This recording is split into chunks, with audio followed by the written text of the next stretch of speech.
Halo anak-anak, kita berjumpa kembali masih bersama dengan saya Pak SK. Apa kabar kalian? Semoga kita semua selalu dalam keadaan sehat, kalian tetap semangat, selalu ceria dan terhindar dari wabah virus yang sedang melanda dunia. Kali ini kita akan belajar tema 8, subtema 1, pembelajaran kelima. Siapkan buku dan alat tulis kalian. Sebelum pembelajaran, berdoalah terlebih dahulu menurut agama dan kepercayaan masing-masing. Semoga pembelajaran kali ini berjalan lancar dan menjadi ilmu yang bermanfaat. Anak-anak, keluarga besar Beni berasal dari Medan, Sumatera Utara. Namun, ayah dan ibu Beni merantau dan menetap di Jakarta. Ada juga paman Beni yang merantau ke Jambi. Paman Beni bernama Tagor. Tahukah kamu Pulau Sumatera? Lingkarilah letak tempat tinggal paman Tagor di Jambi. Lingkarilah tempat tinggal keluarga besar Beni di Medan. Carilah gambar peta Indonesia. Kemudian lingkarilah letak daerah tempat tinggalmu.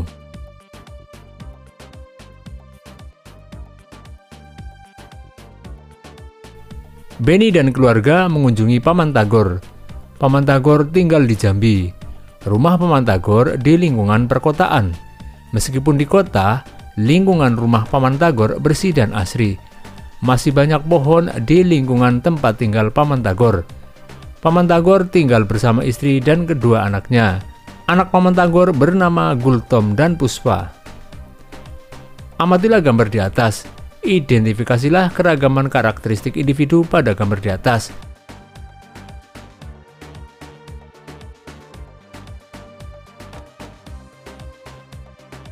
Anak-anak, sekarang amatilah gambar berikut. Identifikasilah keragaman sifat individu berdasarkan gambar berikut. Tuliskan jawabanmu di bawah gambar.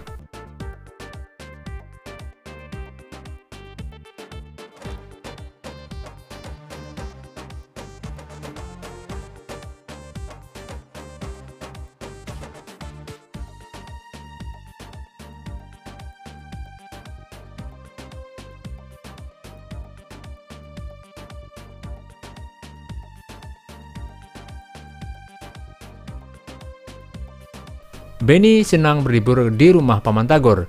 Paman Tagor memiliki banyak koleksi buku. Buku-bukunya disimpan di perpustakaan. Beni sering diajak oleh Gustom dan Puspa untuk membaca buku di perpustakaan rumahnya. Mereka sangat senang membaca buku cerita. Salah satu buku cerita yang mereka sukai berjudul Kisah Putri Tangguk. Tahukah kamu tentang cerita tersebut? Bacalah cerita berikut. Kisah Putri Tangguk. Putri Tangguk tinggal bersama suami dan ketujuh anaknya di daerah Jambi. Putri Tangguk memiliki sepetak sawah yang ditanami padi. Anehnya, setiap selesai panen, padinya selalu muncul dan siap untuk dipanen kembali. Bahkan, ketujuh lumbung Putri Tangguk pun hampir penuh untuk menampung hasil panennya. Saat panen terakhir, Putri Tangguk mengajak suami dan semua anaknya ke sawah. Mereka memasukkan hasil panen ke gerobak. Panen sudah selesai. Sepertinya persediaan padi kita sudah cukup untuk beberapa bulan, kata Putri Tangguk. Kemudian mereka mendorong gerobak bersama-sama. Di tengah perjalanan, Putri Tangguk jatuh terpeleset. Aduh! Teriak Putri Tangguk. Hati-hati Bu, semalam hujan deras, jalannya menjadi licin, kata suami Putri Tangguk sambil membantunya berdiri. Gara-gara hujan, jalannya licin. Perjalanan ke rumah masih jauh. Bisa-bisa aku terjatuh lagi, gerutu Putri Tangguk. Putri Tangguk mengambil padi dari gerobaknya. Kemudian padi ditebar di jalan. Melihat perilaku ibunya, si anak sulung pun bertanya, apa yang ibu lakukan? Mengapa ibu membuang padi itu ke jalan? Ibu tidak membuang padi. Padi ini ibu gunakan sebagai pengganti pasir. Ibu menebarnya agar jalan ini tidak licin lagi, jawab Putri Tangguk. Istriku, bukankah padi itu untuk kita makan? Tidak baik rasanya jika membuang-buang makanan, nasihat suami Putri Tangguk. Putri Tangguk tidak mengindahkan nasihat suaminya. Bahkan Putri Tangguk membantahnya. Masa bodoh? Bukankah padi kita sudah banyak? Apa kau mau aku terjatuh lagi dan tulangku patah? Bantah Putri Tangguk sambil terus menebar padi ke jalan. Setelah panen terakhir, Putri Tangguk tidak pernah kembali ke sawah. Ia berada di rumah untuk merawat ketujuh anaknya. Suatu malam, anak bungsu Putri Tangguk merengek karena lapar. Akhirnya Putri Tangguk ke dapur untuk mengambil nasi. Alangkah terkejutnya ketika ia mendapatkan pancinya kosong. Mengapa panci ini kosong? Bukankah tadi masih tersisa sedikit nasi? Tanya Putri Tangguk dalam hati. Karena si bungsu terus merengek, Putri Tangguk pun memutuskan untuk menanak nasi. Namun, Putri Tangguk kembali terkejut ketika mendapati beras yang ia simpan dalam kaleng juga menghilang. Kemana perginya beras itu? Aku ingat masih banyak beras di sini sebelumnya. Jangan-jangan ada orang yang mencurinya, kata Putri Tangguk. Kemudian Putri Tangguk membujuk anak bungsunya untuk tidur. Besok ia berencana untuk menumbuk padi yang disimpan di lumbungnya. Pagi harinya, Putri Tangguk terkejut mendengar teriakan suaminya. Istriku cepat kemari, teriak suami Putri Tangguk. Putri Tangguk segera berlari menemui suaminya. Ia menghampiri suaminya yang berada di depan pintu lumbung. Ia pun bertanya kepada suaminya. Ada apa suamiku? Tanya Putri Tangguk dengan cemas. Aku tidak tahu istriku. Lumbung ini sudah kosong saat aku membukanya, jawab suami Putri Tangguk. Putri Tangguk dan suaminya bergegas memeriksa lumbung yang lain. Betapa terkejutnya mereka ketika mendapati ketujuh lumbungnya telah kosong. Putri Tangguk pun menangis. Apa yang terjadi padaku? Tadi malam nasi dan beras hilang. Sekarang padi di lumbung pun juga ikut menghilang, jerit Putri Tangguk. Jangan cemas istriku, bukankah kita masih memiliki sawah? Besok kita ke sawah, siapa tahu padinya telah menguning, hibur suami Putri Tangguk.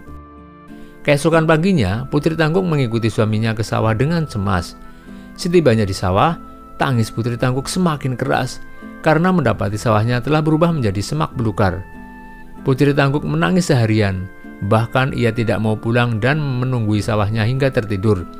Dalam mimpinya, Putri Tangguk didatangi segerombolan padi yang dapat berbicara. Hai Putri Tangguk, inilah buah dari kesombonganmu. Masih ingatkah engkau ketika membuang kami ke jalan? Tanya padi-padi itu. Kau telah menghina kami. Kau telah menjadikan kami pasir untuk alas jalanmu. Kami ini dipanen untuk dimakan, bukan untuk dibuang sembarangan. Dengan membuang kami, berarti kamu tidak membutuhkan kami untuk makananmu, kata padi-padi itu lagi. Putri Tangguk hanya bisa diam dan tidak menjawab. Ia menyesali kebodohannya. Ia pun memohon maaf kepada padi-padi itu. Tak bisakah kalian memaafkanku? Aku telah menyesali perbuatanku, kata Putri Tangguk sambil menangis. Sekarang kau dan keluargamu harus bekerja keras. Bersihkan sawah ini, bajaklah, lalu tanamlah kami kembali. Setelah 3 bulan barulah kalian dapat memanen kami kembali, jawab padi-padi itu. Ketika Putri Tangguk ingin menjawab, ia tersentak bangun dari tidurnya. Putri Tangguk pun kembali pulang. Kemudian ia menceritakan mimpinya kepada suaminya. Keesokan harinya, keluarga Putri Tangguk bergotong royong membersihkan sawah dan menanam padi. Ia dan keluarganya merawat sawah dan menjaga padinya dengan baik. Mereka menunggu dengan sabar hingga padi yang mereka tanam siap dipanen. Putri Tangguk juga berjanji tidak akan menyia-nyiakan sebutir padi pun hasil panen dari sawahnya. Dalam cerita, terdapat tokoh yang memiliki sifat baik hati. Tokoh seperti itu disebut protagonis. Ada pula tokoh yang memiliki sifat jahat. Tokoh bersifat jahat disebut antagonis. Tahukah kamu siapa tokoh protagonis dan tokoh antagonis pada cerita di atas? Ayo lakukan kegiatan berikut. Tokoh protagonis adalah tokoh yang memiliki sifat baik hati. Tokoh antagonis adalah tokoh yang memiliki sifat jahat. Jawablah pertanyaan berikut berdasarkan cerita berjudul Kisah Putri Tangguk tersebut. Apa jenis cerita fiksi berjudul Kisah Putri Tangguk? Siapa tokoh dalam cerita berjudul Kisah Putri Tangguk?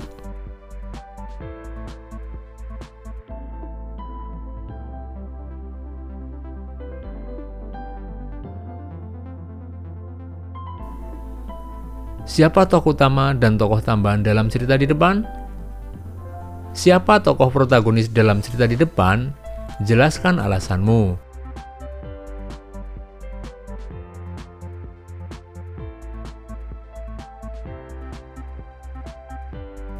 Siapakah tokoh antagonis dalam cerita di depan?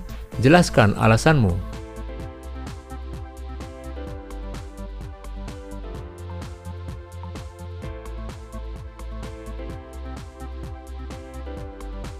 Saat membaca di perpustakaan rumah, Gultom dan Puspa bercerita kepada Benny. Mereka menceritakan tentang kebiasaan ayah mereka. Paman Tagor dulu suka menggendong Gultom dan Puspa sambil menyanyikan lagu. Lagu yang dinyanyikan Paman Tagor berjudul Injit-Injit Semut. Lagu tersebut merupakan lagu dari Jambi. Tahukah kalian tentang lagu tersebut? Ayo nyanyikan bersama-sama.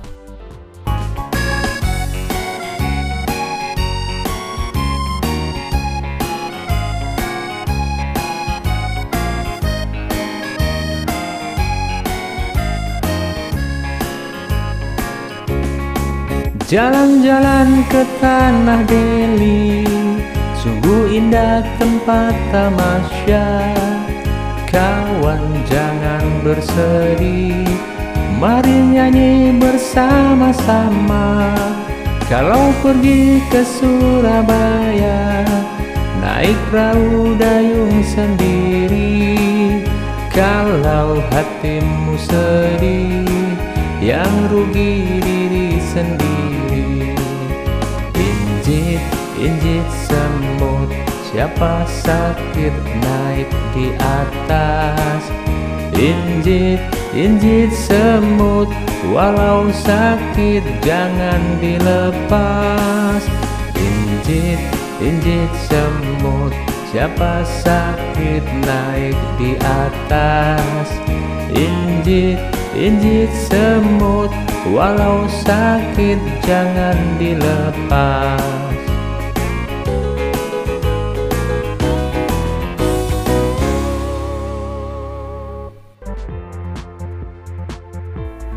Bernyanyi dengan baik membutuhkan teknik seperti intonasi dan tempo.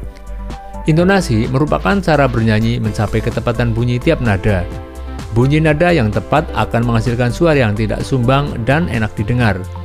Untuk mendapatkan intonasi yang baik, kamu dapat menyanyikan nada-nada berikut secara berulang tanpa mengandalkan otot-otot leher dan berteriak.